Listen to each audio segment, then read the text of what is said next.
LEK Consulting, a strategy consulting firm with global reach, is hiring now for several roles across functions and geographies. At LEK, you'll find an environment that supercharges professional development and on-the-job learning. You'll gain unparalleled experience due to the rigor and diversity of the work, as well as the support and mentorship you receive along the way. At LEK, you'll work in small project teams on a range of critical problems for your clients, from growth strategy to market entry to post-merger support and more. You'll also develop a comprehensive set of critical business skills, including leadership, analytics, communication, people management, and more. If you're ready to broaden your skill set and deepen your business acumen, consider a career with LEK. Learn about open roles and submit your application now at lek.com or via the link in this episode's show notes.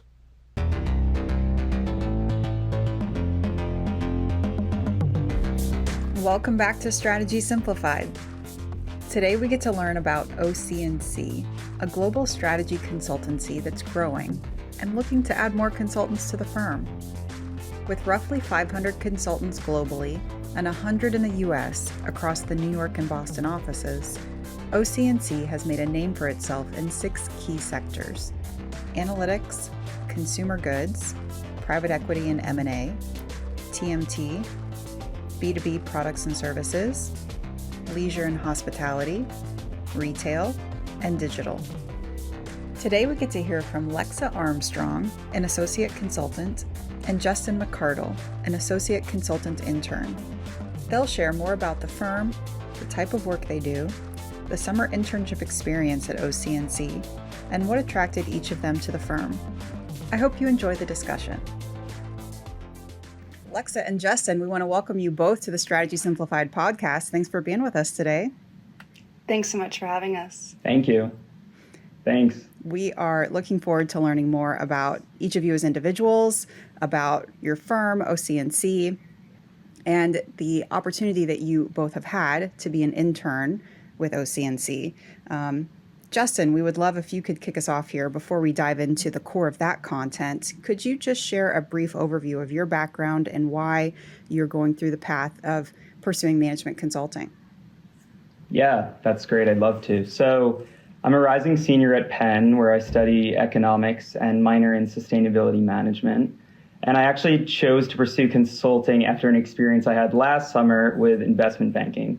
So there were a few things I really liked about the internship I did. I loved the ability to develop my research skills. I loved learning about an industry I had known nothing about.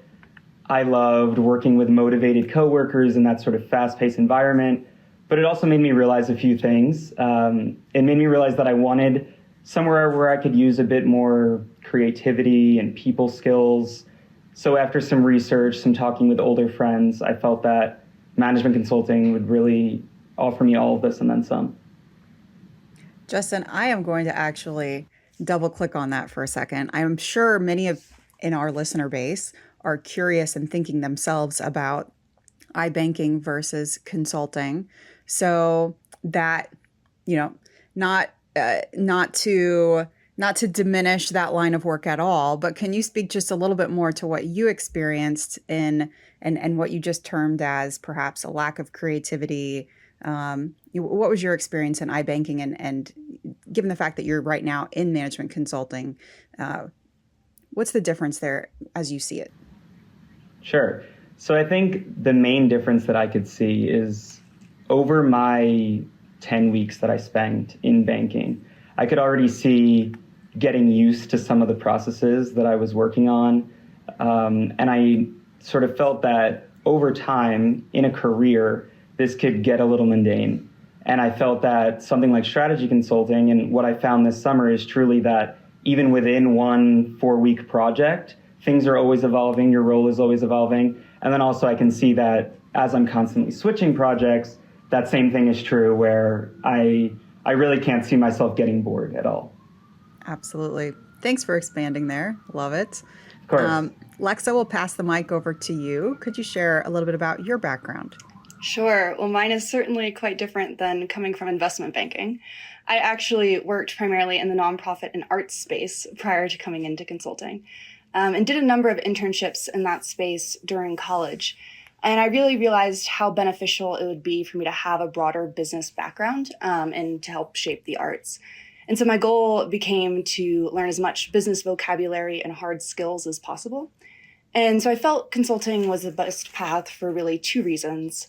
One being that firms can invest in your training and development just in a way that other organizations can't or don't, especially in the case of nonprofits that don't have the resources. And secondarily, that working on a different project every month or so gives you just such an immense breadth of experiences and so much exposure that's hard to find anywhere else. Could not agree more, right? Consulting is a team-based sport. We get to try lots of different things.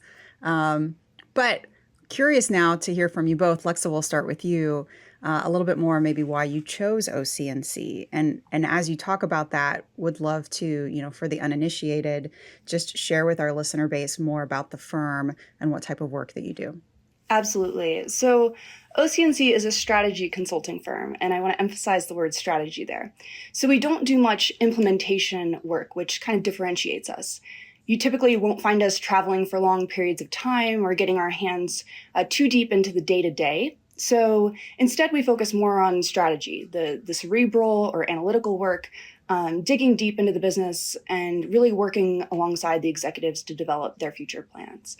So in terms of what that means for our projects, they're usually a little shorter and arguably a little higher impact than most. So we do some transactional work as well, some due diligences for institutional investors, but our strength and emphasis is on the strategy work. In terms of the different sectors that we work in, so we're rather specialized there as well. We do retail and leisure, we do consumer goods, tech, media, telecom, and B2B services. Notably excluded from that list is government work, financial services, and oil and gas, which again is a differentiator for us. So slightly more consumer facing, in my opinion, slightly more interesting. And so those sectors really resonated with me. But worth mentioning also that you don't actually specialize in these sectors until the senior consultant level. So for your first 4 to 5 years here, you will actually get exposure to all the different sectors. And our projects tend to be 1 to 2 months, average team size of 5 to 10 people. But of course, that varies. But you tend to get a very great breadth of experience. And even as you ran through the industries there, I heard you say leisure, right? Which is an indicator and a point towards the fact that this is a UK-based firm. Although both you, Lexa, and Justin are US-based in your work. Do you happen to know anything about the split of your colleagues, in the US versus internationally, for us sitting here in the US at least? Yes, absolutely. So we're just about to hit the 100 people mark in the US office, which is an exciting milestone. And we're about 500 globally. I think we're about 200-300 in London, which is our headquarters. Fantastic. And Lexa, how did you hear about OC&C for the first time? Yes. So I went to Columbia, and OC&C recruits heavily at Columbia and a number of other schools. So I actually just bumped into someone at a career fair and he ended up being my manager when I was an intern the following year. So kind of the traditional career exploration path. Fantastic. And we're going to get to hear a little bit more from you later about, why you chose to stay on and past your internship. But Justin, want to make sure you get in here as well. How did you first get exposed to OC&C, and why did you choose to come on with the firm? Sure. So the on-campus recruiting for OC&C at Penn is not as strong as it is, or not as prevalent as it is at Columbia. So if I'm being completely candid, the way I first came in contact with OC&C was simply Googling consulting firms, and more specifically strategy consulting firms. And there were really two main things that kind of stuck out to me about OC&C. The first was how quickly it was growing in the US. Like Lexa mentioned, we're about to reach the 100-person mark. And I just think that's such an exciting opportunity for your job to evolve as quickly as the company is scaling.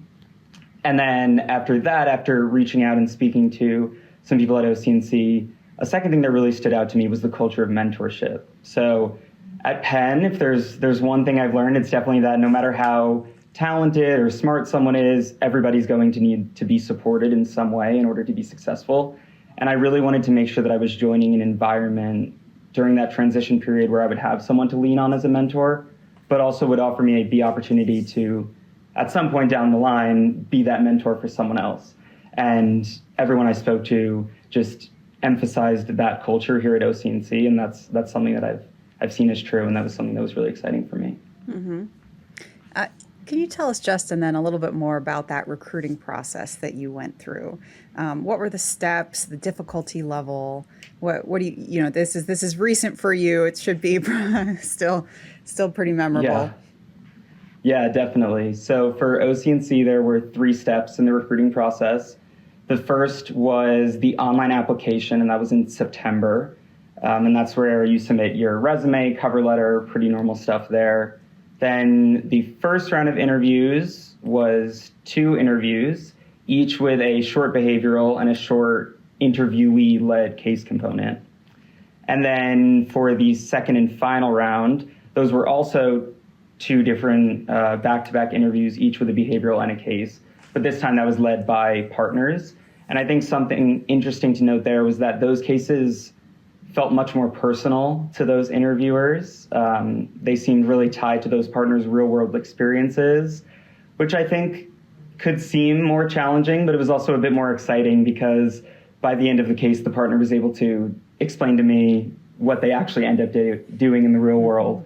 And during the case, you could just see his eyes light up and say, oh, yeah, we felt that too, but actually this was what happened. So it was a bit more interesting in that sense. Mm-hmm. Justin or Lexa, if you could speak to this. I know that here coming up soon, we're going to have a live case from an OC&C partner, which will help showcase the firm's specific recruiting approach as it comes to casing. Was there anything that stood out to either of you in an OC&C case as opposed to another firm that you recruited for? One thing I distinctly remember was that my OC&C interviewers tended to push me a little bit beyond what I experienced in other interviews. In that, I think in other interviews, often I would share my response and they would say, okay, and move on to the next question. I remember on the OC&C interviews, oftentimes they would say, well, why do you think that? Can you dig a little deeper?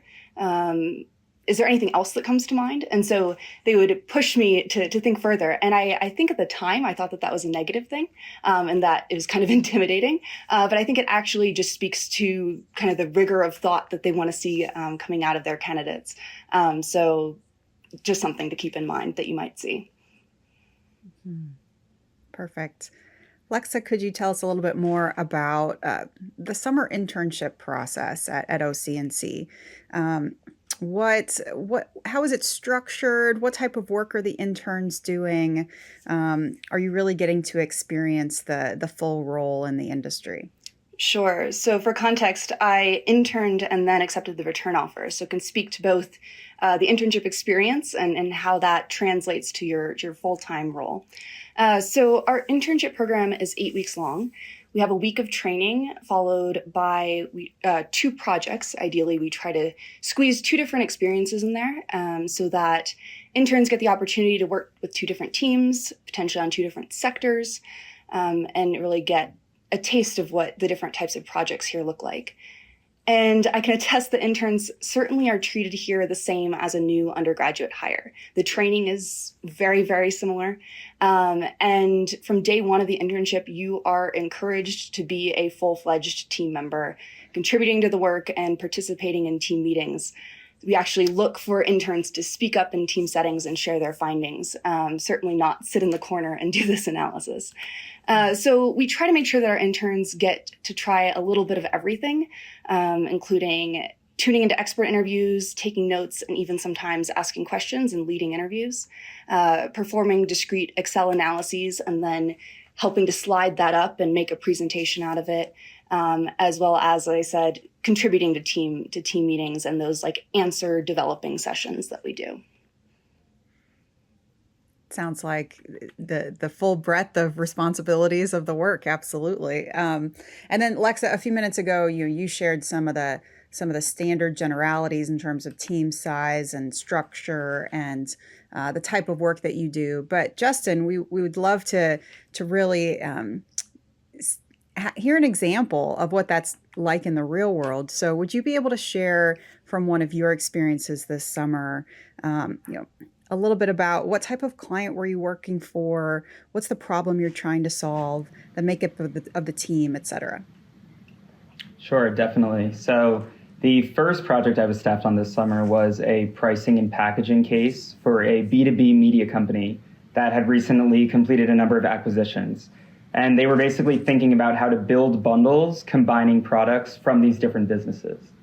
So the team that I was working with was made up of 4 partners, an associate partner, 2 consultants, 2 associate consultants, and then myself and 1 other intern.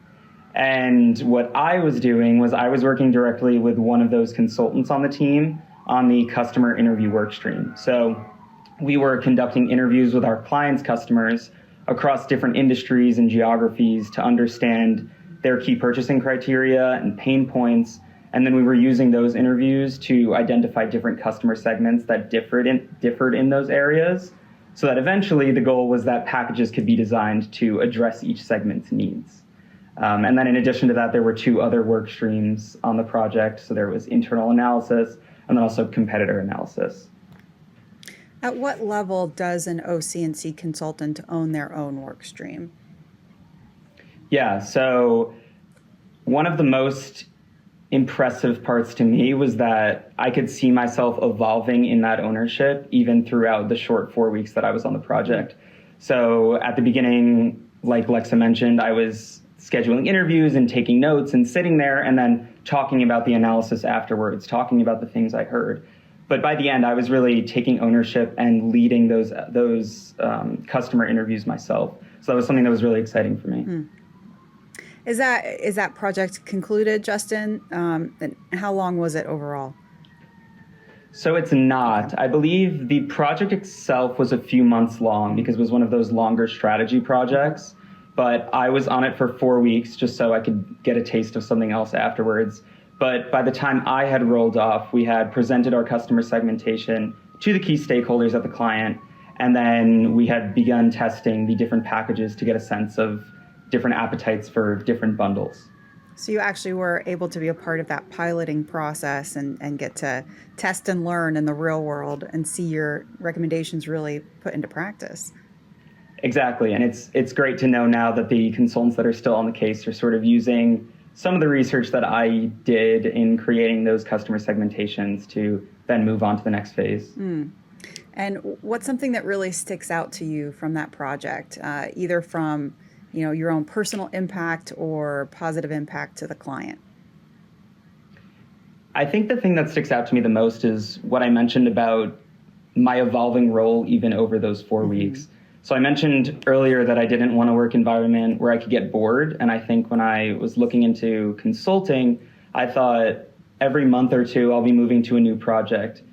When in reality, even when you're on one project, your role is still evolving. So when the first week I was taking notes and then discussing analysis, by the 4th week, I was leading interviews and making slides and then discussing with the team. So that was really exciting.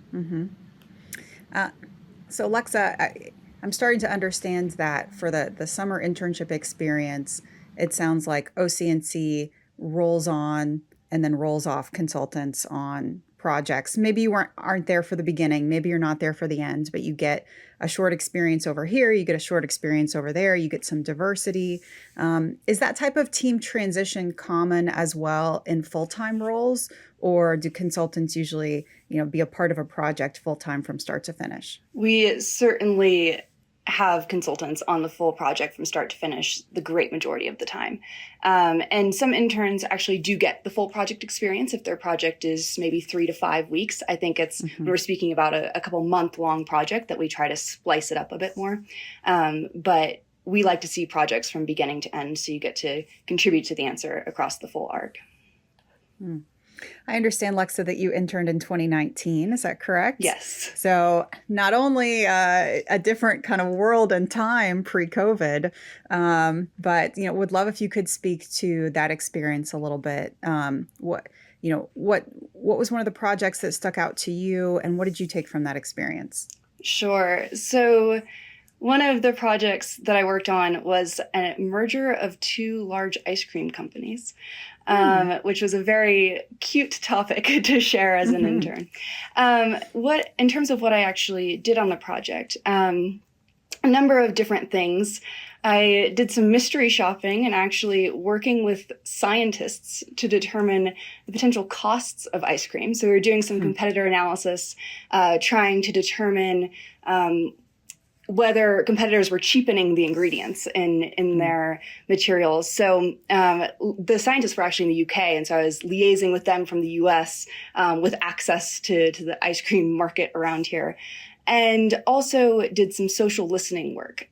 So this was something that I did closer to the end of the project, while I hadn't gotten my feet wet in Excel a bit more and felt more comfortable doing Excel analyses. And I was asked to do a social listening project to try to determine if consumers were noticing that we thought some competitors may be cheapening their ingredients.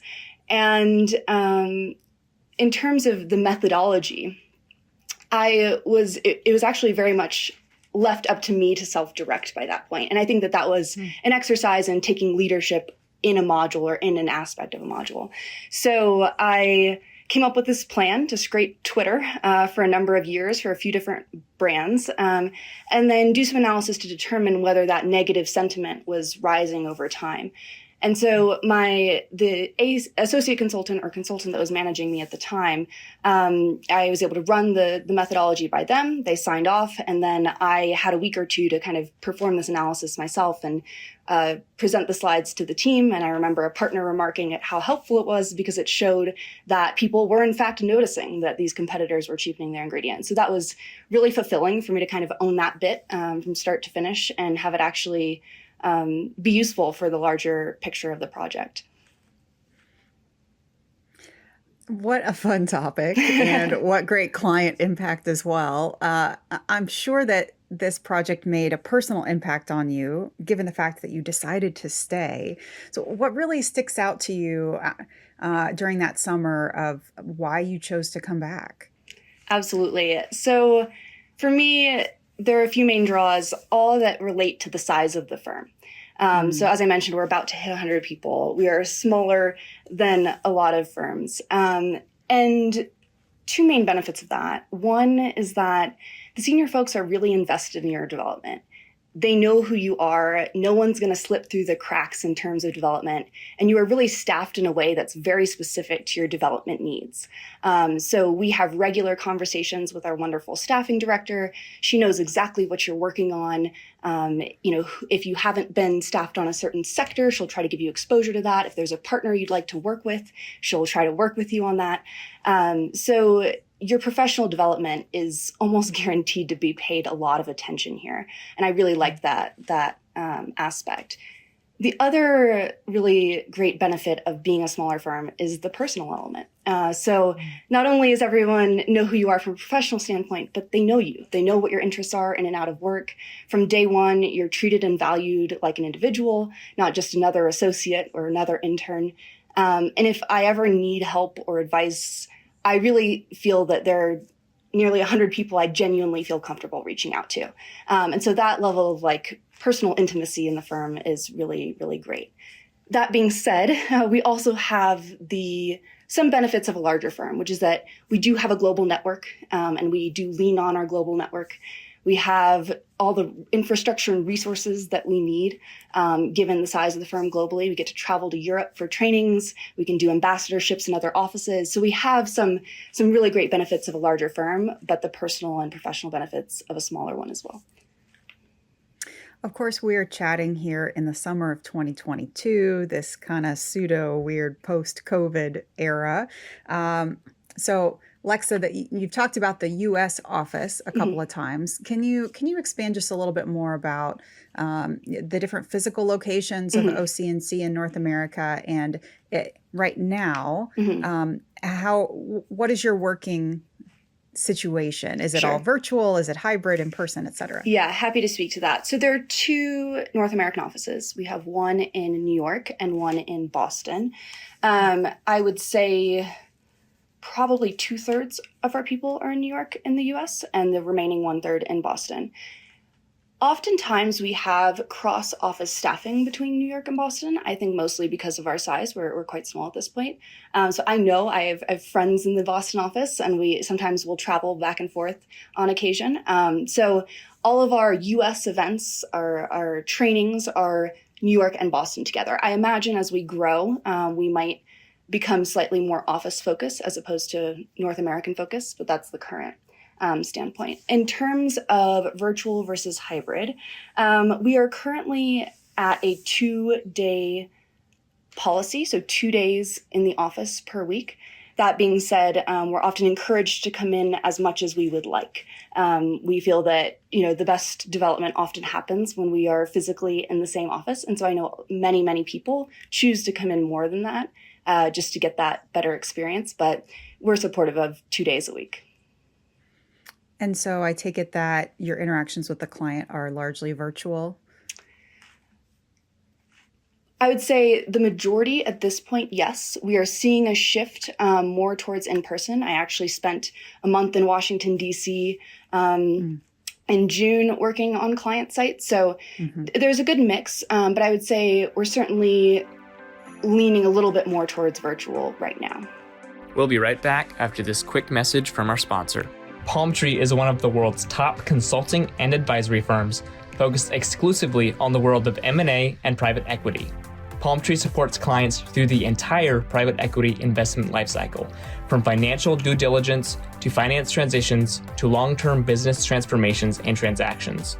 The firm's model is a hybrid of investment banking, consulting, and accounting. Sound like the perfect fit for you? The firm is hiring now for all experience levels across its offices in Los Angeles, Chicago, Detroit, and Dallas for its 3 service lines: financial due diligence, consulting, and investment banking. If you're looking to develop a unique skill set, receive world-class training, and work for a dynamic firm, apply today. Explore open roles at the link in this episode's show notes, or go to the careers page at palmtreellc.com.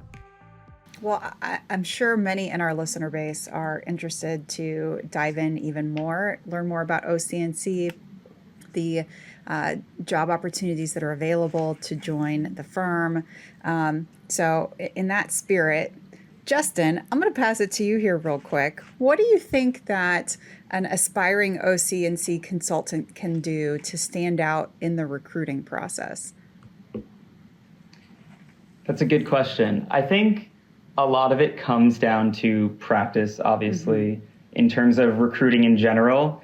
But I think when I say practice, I don't mean necessarily more understanding of business acumen or more understanding of math concepts. But what I really mean is being confident in your ability to perform on a case. Because I think, as Lexa mentioned earlier, there will be times where you might be pushed to describe your thinking or go one step deeper or brainstorm some other aspects that we might be able to look into. And I think just being confident in your ability to case, but also to speak to these types of subjects would really allow someone to stand out. And Lexa, appreciate any other thoughts you want to add on there, as well as what does an intern do to stand out during that summer so that they get a return offer? Sure. So to the first point of what can you do to stand out in the recruitment process, don't underestimate the value of enthusiastic interest in the firm. And so we notice who's coming to our open houses, who's coming to our events, and who really is investing their time in learning about us and believes that OC&C is the right fit for them. That actually can often be kind of that last tipping point in saying, let's give this person a chance. Let's see what they can do.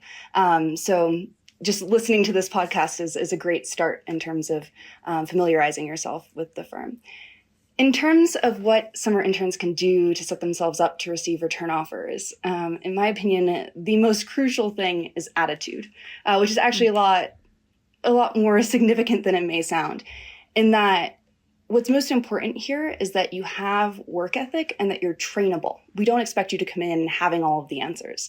So what that means is being really responsive to feedback. It's okay to make mistakes, and we all do. And we just want to see that you're learning from them, that you're able to pitch in wherever needed, that you have enthusiasm for the work, you're attentive and diligent.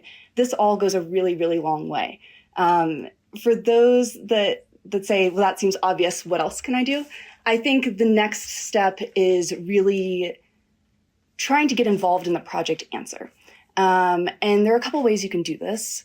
One is in written communications. If you're sending around an end of day email or you're sharing some findings with the broader team, you can take your analysis one step further. Let me give you an example. Instead of saying the main competitors here are X, Y, and Z, say, well, it seems like the main competitors are X, Y, and Z, though I really think competitor Y is the biggest threat to our client for these reasons.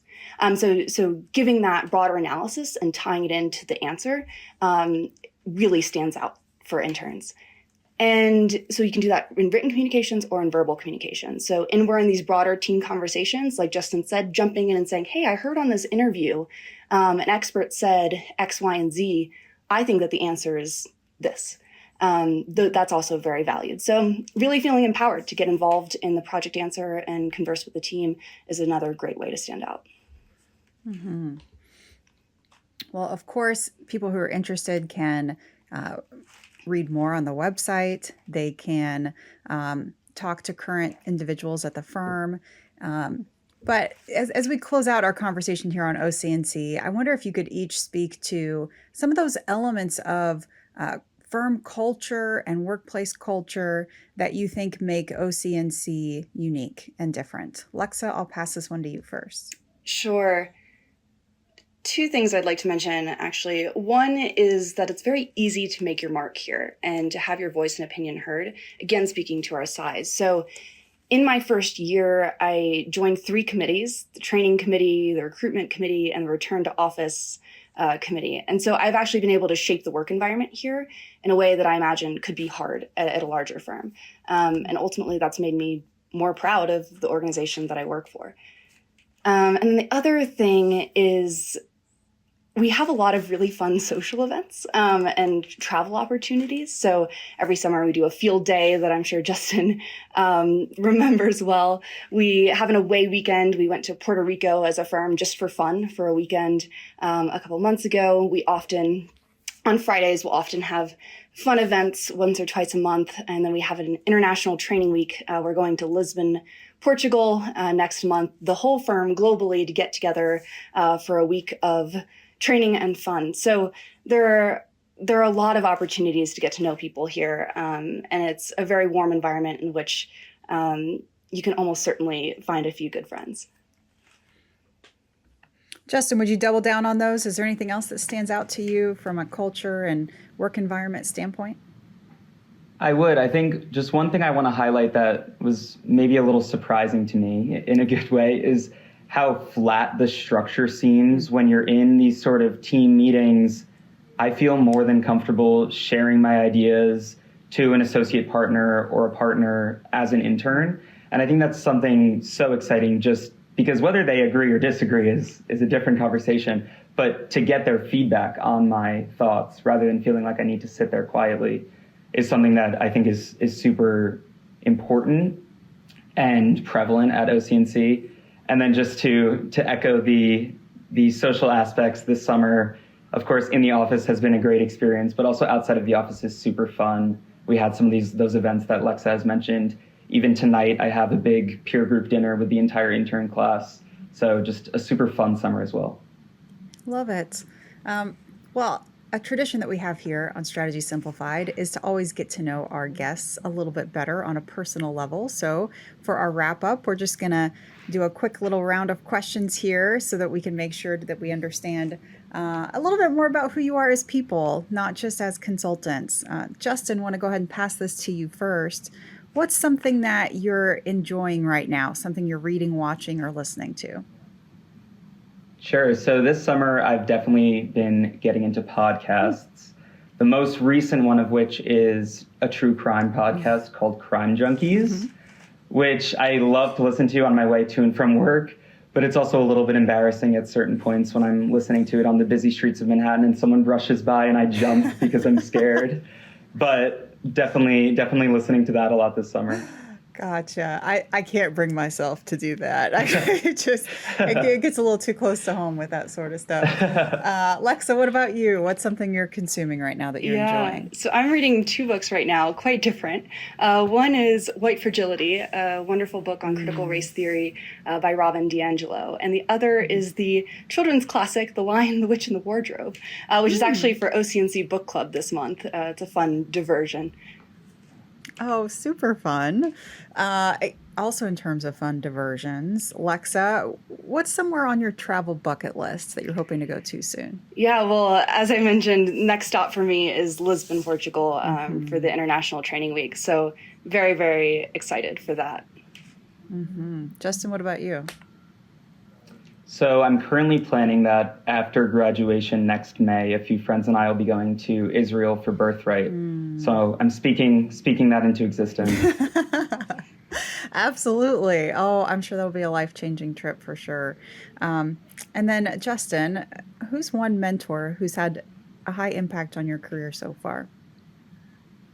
Yeah, so this is actually quite a while ago now, but I would say my 6th grade English teacher, Mr. Parmigiani, was actually one of the first people to really emphasize the value of hard work. And I think I can attribute a lot of what I've been able to accomplish with that being instilled in me at such a young age. And Lexa, what about you for a life or career mentor? Yes, also an educator, but this one from college. This was my first year English professor who taught me to read and write critically, turning me from an economics major to an English major, actually. And those are skills that I use every day in communications. Well, Lexa, Justin, we want to thank you both for taking the time to be able to speak with us today. It's been a pleasure to learn more about you and OC&C. Thank you so much. Thank you, Stephanie. Thanks for joining us today. Please check out the links in the show notes to learn more about the firm, its open positions, and how to apply. We'll see you next time.